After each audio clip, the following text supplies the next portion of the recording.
గత కథలో మనం చూశాము, దత్తాత్రేయుడు యదు మహారాజుకు తన మొదటి గురువు భూమి గురించి బోధించాడు. ఇప్పుడు ఆయన చెప్పిన రెండవ గురువు వాయువు. మనం ఊపిరి తీసుకుంటాము, వదులుతాము, మళ్ళీ తీసుకుంటాము. ఈ గాలి మన శరీరంలోకి వచ్చి బయటకు వెళ్తుంది.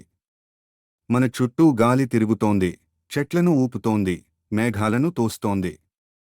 మనం దానిని ఎప్పుడూ చూడము, కాని అది లేకుండా క్షణం బ్రతకలేము. దత్తాత్రేయుడు చెప్పాడు, ఈ వాయువు నుండి నేను రెండు గొప్ప పాఠాలు నేర్చుకున్నాను. ఒకటి లోపలి వాయువు, ప్రాణవాయువు. రెండవది బయటి వాయువు, బాహ్యవాయువు. రెండింటిలోనూ ఒక యోగి బోధ ఉంది. మన శరీరంలో నిరంతరం తిరిగే ఒక శక్తి ఉంది. దాని పేరు ప్రాణం. అది మన ఊపిరిలో, మన గుండె కొట్టుకోవడంలో, మన రక్త ప్రవాహంలో ఉంది. ఈ ప్రాణానికి ఒక గొప్ప గుణం ఉంది. అది ఎంత అవసరమో అంతే తీసుకుంటుంది. ఎక్కువ ఆశించదు, తక్కువ సరిపోతుంది. మనం ఎంత తినినా, ఎన్ని విషయాలు సంపాదించినా, ఎన్ని వస్తువులు పోగుచేసినా, లోపలి ప్రాణం దానితో పెరగదు. అది తనకు కావలసిన దానికోసం మాత్రమే పనిచేస్తుంది, మిగతా వాటిని వదిలేస్తుంది. దత్తాత్రేయుడు చెప్పాడు, యోగి కూడా అలాగే ఉండాలి. తనకు అవసరమైన దానికోసం మాత్రమే తీసుకోవాలి. మిగతాదంతా వదిలేయాలి. అదే నిజమైన సంతృప్తి. ఇప్పుడు బయటి వాయువు చూద్దాము. గాలి ప్రతిచోటా తిరుగుతుంది. ఒకచోట అది మల్లె పువ్వుల పైనుండి వీస్తుంది, సుగంధం పొందుతుంది, కాని తనలో దాచుకోదు.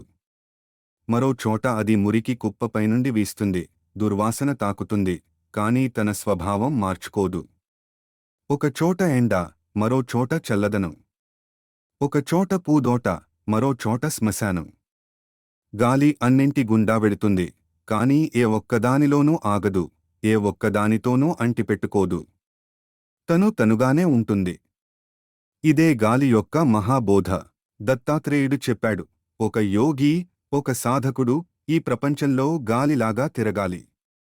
మంచి విషయాలు ఎదురైనా వాటిని అనుభవించాలి, కాని వాటిలో మునిగిపోకూడదు. చెడ్డ విషయాలు ఎదురైనా వాటిని తాకాలి, కాని వాటిచే మారిపోకూడదు. ప్రశంసలు వచ్చినా అతిగా సంబరపడకూడదు, నిందలు వచ్చినా అతిగా బాధపడకూడదు. సుఖం వచ్చినా, దుఃఖం వచ్చినా తన స్వభావం స్థిరంగా ఉంచుకోవాలి. ఇది వాయువు చెప్పిన ఆత్మస్థైర్యం. తను అన్నింటి గుండా ప్రవహిస్తుంది, కాని ఏదీ తనను ప్రభావితం చేయదు. ఇదే యోగి యొక్క నిజమైన లక్షణం, లోపల శాంతి, బయట స్వేచ్ఛ. ఈ రోజుల్లో మనం చాలా త్వరగా ప్రతిదానికీ ప్రభావితమవుతున్నాము. ఎవరో మెచ్చుకుంటే గాల్లో ఎగురుతాము. ఎవరో విమర్శిస్తే రోజులు దుఃఖిస్తాము. సోషల్ మీడియాలో ఒక మంచి మాట కోసం ఎదురుచూస్తాము, ఒక చెడ్డ మాట మన మానసిక శాంతిని పూర్తిగా చెదరగొడుతుంది.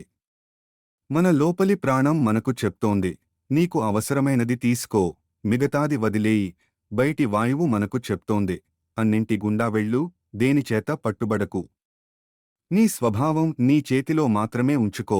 ఇది ఏ ఆశ్రమంలోనూ నేర్పించని, ప్రతి ఊపిరిలో అనుభవంలోకి వచ్చే గురువు బోధ. కాబట్టి ఈరోజు ఒక్క క్షణం ఆగండి. మీ ఊపిరి తీసుకోండి. ఆ గాలి మీలోకి వస్తోంది, తనకు అవసరమైనది తీసుకుంటోంది, ఎక్కువ ఆశించడం లేదు. మరోసారి ఊపిరి వదలండి. అది బయటకు వెళ్తోంది, దేనినీ తనతో మోసుకుపోవడం లేదు. ఈరోజు ఎవరో మిమ్మల్ని పొగిడితే శాంతంగా స్వీకరించండి, కానీ తలకెక్కించుకోకండి. ఎవరో తిట్టినా శాంతంగా వినండి, కానీ గుండెకు తాకించుకోకండి. మీరు గాలి. మంచి చెడు, ప్రశంస నింద, లాభం నష్టం అన్నీ మీ గుండా వెళ్తాయి. మీ స్వభావం స్థిరంగా ఉండాలి. ఇదే వాయు గురువు బోధ. ఓం శ్రీ గురు దత్తాత్రేయాయ నమః.